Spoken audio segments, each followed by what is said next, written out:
1970കളിലാണ്, second ഹാഫിലാണെന്നാണ് എൻ്റെ ഓർമ്മ. അവിടെ പഞ്ചായത്ത് ഇലക്ഷൻ വന്നു. ഞങ്ങളുടെ ആ പ്രദേശത്ത് എൻ്റെ മൂത്ത ജ്യേഷ്ഠൻ്റെ ഭാര്യ ഒരു ടീച്ചറാണ്, അധ്യാപികയാണ്. അവർക്ക് രാഷ്ട്രീയം എന്നുള്ളത് അടുത്തുകൂടെ പോയിട്ടില്ല, പരിചയവുമില്ല.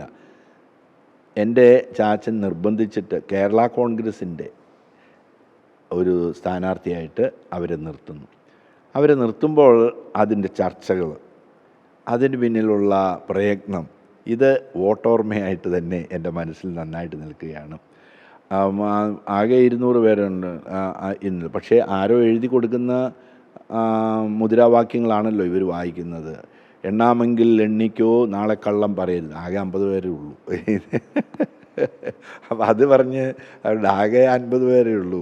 അപ്പോൾ കുടയുടെ സ്വതന്ത്രയായിട്ടായിരുന്നു പ്രവർത്തിച്ചത്, ചിഹ്നത്തിലല്ല. ഒരു രാഷ്ട്രീയ പിന്തുണയുണ്ടായിരുന്നു. കുടയായിരുന്നു അടയാളം. അപ്പോൾ ആ കുട അടയാളത്തിൽ വോട്ട് ചെയ്യുക, മൈക്കിലൂടെ അതിന് ജീപ്പിലൂടെ അതിന് അനൗൺസ്മെൻറ്റ്, അതിൻ്റെ പിന്നിലുള്ള ആളുകൾ. ആ വോട്ടെടുപ്പിൽ ഈ സ്ഥാനാർത്ഥി എൻ്റെ ചേച്ചി 50 വോട്ടിനാണ് ജയിച്ചുള്ളൂ. 50 വോട്ടേ ഉള്ളൂ. ഈ 50 വോട്ട് സംഘടിപ്പിക്കുന്നതിന് വേണ്ടി അവർ വളരെയധികം എൻ്റെ ചാച്ചൻ കഷ്ടപ്പെട്ടത് ഞാൻ ഓർക്കുന്നു. വെണ്ടേക്കുംപോയിൽ ഭാഗം, ആ ഭാഗത്ത് നിന്നുള്ള ആളുകൾ കൂടി അവിടെ വരണമായിരുന്നു. അന്നൊരു നിയമം ഉണ്ടായിരുന്നു, ആളുകളെ ആരെയും വാഹനത്തിൽ കൊണ്ടുവരാൻ പാടില്ല.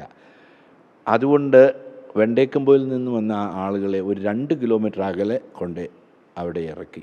വെണ്ടേക്കുംപോയിൽ ഒരു 5 കിലോമീറ്റർ 6 കിലോമീറ്റർ അകലെയാണല്ലോ. 2 കിലോമീറ്റർ അകലെ കൊണ്ട് ഇറക്കി. അതിനുശേഷം നടന്നു വരികയാണ്. പക്ഷെ തിരികെ ചെല്ലുമ്പോഴേക്കും എതിരായിട്ടുള്ള ആളുകൾ ജീപ്പിൻ്റെ ടയറിൻ്റെ കാറ്റൊക്കെ അഴിച്ചു വിട്ടിരുന്നു. അങ്ങനെ വോട്ടിനെ സംബന്ധിച്ചുള്ള ഓർമ്മ അതാണ് എനിക്ക്. സജീവമായ രാഷ്ട്രീയം അതിൻ്റെ പ്രവർത്തനത്തിൽ അങ്ങനെ പിന്നെയാണ്.